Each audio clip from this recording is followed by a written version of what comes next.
मित्रांनो, राज्यामध्ये माझा लाडका भाऊ योजना सुरू झालेली आहे आणि या लाभार्थ्यांना 6,000, 8,000, 10,000 असे दरमहा या ठिकाणी रक्कम विद्यावेतन म्हणून या ठिकाणी दिले जाणार आहे। तर आता यामध्ये महत्त्वाचे 3 बदल कोणते आहेत, ही योजना कशा पद्धतीने राबवली जात आहे, ऑनलाईन अर्ज कसा करायचा आहे आणि ऑनलाईन अर्ज करण्यापूर्वी यासाठी कोणकोणती कागदपत्रे आवश्यक आहे, पात्रता काय आहेत, अर्ज कुठे कसा करायचा आहे याची सविस्तर डिटेलमध्ये माहिती जाणून घेणार आहोत। त्यासाठी व्हिडिओ शेवटपर्यंत पहा। चॅनलवरती पहिल्यांदाच असाल तर आताच चॅनल सबस्क्राईब करून ठेवा। व्हिडिओ सुरू करूया। मित्रांनो, या योजनेचा शासन निर्णय आपण जाणून घेणार आहोत। त्यापूर्वी या ठिकाणी कोण लाभार्थी पात्र असेल हे देखील जाणून घ्या। तर यामध्ये 12वी ITI पदविका पदवी पदव्युत्तर शैक्षणिक पात्रता धारण केलेले रोजगार इच्छुक उमेदवार या ठिकाणी पात्र असतील आणि यांच्याकडून यांना या ठिकाणी ऑनलाईन अर्ज या ठिकाणी करायचे आहेत। तर आता या ठिकाणी काय योजना आहे, योजनेचं नाव काय आहे हे आपण या ठिकाणी पाहूया। तर मित्रांनो, या योजनेचं नाव आहे मुख्यमंत्री युवा कार्यप्रशिक्षण योजना। या योजनेअंतर्गत अप्रेंटिसशिपसाठी या ठिकाणी ही योजना राबवली जाणार आहे। तर शासनाने या अधिवेशनामध्ये या ठिकाणी घोषणा केली होती, त्यामुळे आता ही योजना या ठिकाणी राबवली जाताना आणि यासाठी ऑनलाईन अर्ज हे सुरू झालेले आहेत। तर आता या ठिकाणी ही शासन निर्णय आहे। शासन निर्णयामध्ये संपूर्ण माहिती या ठिकाणी तुम्हाला देण्यात आलेली आहे।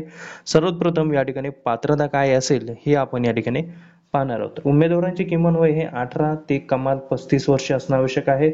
उमेदवाराची किमान शैक्षणिक पात्रता 12वी पास, ITI पदविका पदवी पदव्युत्तर असावी आणि मात्र शिक्षण चालू असलेले उमेदवार या योजनेत सहभागास पात्र असणार नाही, या ठिकाणी हे लक्षात घ्यायचं आहे।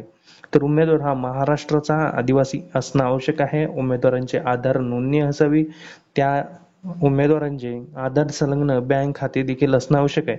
तसेच उमेदवाराने कौशल्य रोजगार व उद्योजकता आयुक्तालयाच्या संकेतस्थळावर नोंदणी करून रोजगाराच्या नोंदणी क्रमांक प्राप्त केलेला देखील असणं गरजेचं आहे। तर 12वी पास जर तुम्ही असाल तर 6,000 रुपयाचा लाभ मिळतो आहे। या ठिकाणी शासन निर्णयामध्ये आपण पाहू शकता, हा विद्यावेतन म्हणून तुम्हाला मिळणार आहे। ITI पदविका असेल तर 8,000 रुपये, पदवीधर पदव्युत्तर असेल तर 10,000 रुपये या ठिकाणी लाभ तुम्हाला मिळतो आहे।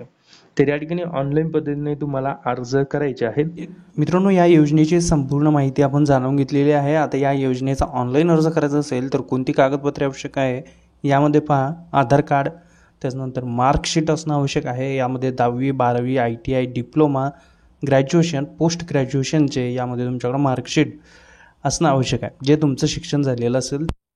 त्याच्यानंतर त्याचं पाक असणं आवश्यक आहे। बँक खात्याला आधार लिंक असणं देखील अनिवार्य असणार आहे। तसंच या ठिकाणी पाहायला गेलं तर फोटो प्रोफाईल म्हणजे तुमच्याकडे पासपोर्ट साईज फोटो देखील असणं गरजेचं आहे। रिझ्यूम देखील तुमचा भरतीसाठीचा जो काही रिझ्यूम आहे हा देखील तुमच्याकडे असणं आवश्यक आहे।